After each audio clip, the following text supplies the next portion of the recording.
एक रात जिसका सच आज भी धुंध में है। 28 फरवरी 2026, तेहरान, रात 3:17। शहर की सड़कों पर सन्नाटा था। ठंडी हवा ऐतिहासिक इमारतों के बीच से गुजर रही थी।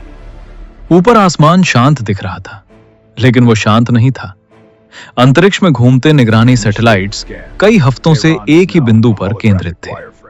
राजधानी के हृदय में सख्त सुरक्षा घेरे के भीतर जमीन से लगभग 300 फीट नीचे एक बंकर मौजूद था। मोटी कंक्रीट की दीवारें, एंटी मिसाइल शील्ड और बहुस्तरीय इलेक्ट्रॉनिक सुरक्षा प्रणाली। इसे अभेद्य कहा जाता था। उस बंकर के भीतर बैठा था देश का सर्वोच्च नेता। 3 दशकों से अधिक समय से वही चेहरा सत्ता का प्रतीक था। उसके आसपास सीमित लोग थे, सीमित प्रवेश था और हर गतिविधि प्रोटोकॉल से बंधी हुई थी। उसे यकीन था कि उसकी सुरक्षा चट्टान की तरह मजबूत है, लेकिन असली खतरा दीवारों के बाहर नहीं, डेटा के भीतर छिपा था। हमले से महीनों पहले डिजिटल नेटवर्क में सूक्ष्म असामान्यताएं दर्ज हुई। एक सर्वर ने 0.3 सेकंड का लैग दिखाया। एक सुरक्षा गार्ड की ड्यूटी लॉग फाइल से गायब हो गई। एक निजी मेडिकल डिवाइस ने असामान्य एन्क्रिप्टेड सिग्नल ट्रांसमिट किया। अलग अलग देखने पर यह घटनाएं सामान्य तकनीकी त्रुटियां लगती थीं, लेकिन जब उन्हें एक साथ जोड़ा गया तो एक पैटर्न उभरता है। एक ऐसा पैटर्न जो बताता है कि कोई लगातार सिस्टम को पढ़ रहा था, सीख रहा था और इंतजार कर रहा था। रात 3:16 पर राजधानी के सैन्य रडार में 0.8 सेकंड का व्यवधान दर्ज हुआ। अलार्म सक्रिय नहीं हुआ। उसी क्षण 4.2 सेकंड के लिए कम्युनिकेशन लाइनें बाधित रहीं। शहर में किसी ने कुछ महसूस नहीं किया। आसमान में कोई स्पष्ट आवाज नहीं गूंजी, लेकिन सैटेलाइट थर्मल इमेजिंग में एक तीव्र ताप संकेत दिखाई दिया, तेजी से नीचे गिरता हुआ। 3:17 एक तेज फ्लैश, 3 सेकंड का पूर्ण सन्नाटा, फिर जमीन के भीतर से उठती एक गूंज।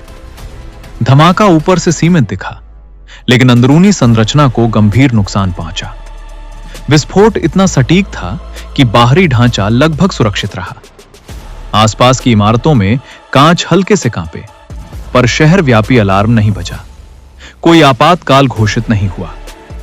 सुबह 5 बजे राष्ट्रीय प्रसारण पर घोषणा की गई। सर्वोच्च नेता का निधन स्वास्थ्य कारणों से हुआ।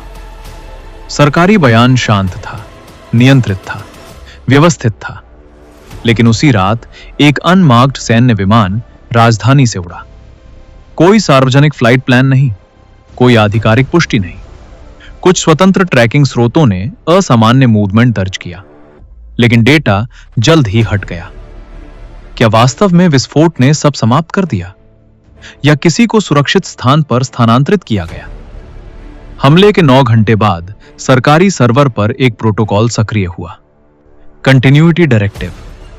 इसका अर्थ था कि उत्तराधिकार पहले से निर्धारित था। सत्ता का हस्तांतरण बिना सार्वजनिक उथल-पुथल के पूरा हुआ। न कोई नेतृत्व शून्य, न कोई खुला संघर्ष। 12 घंटे के भीतर सीमावर्ती ठिकानों से मिसाइलें दागी गईं। आधिकारिक बयान में इसे रक्षात्मक प्रतिक्रिया कहा गया।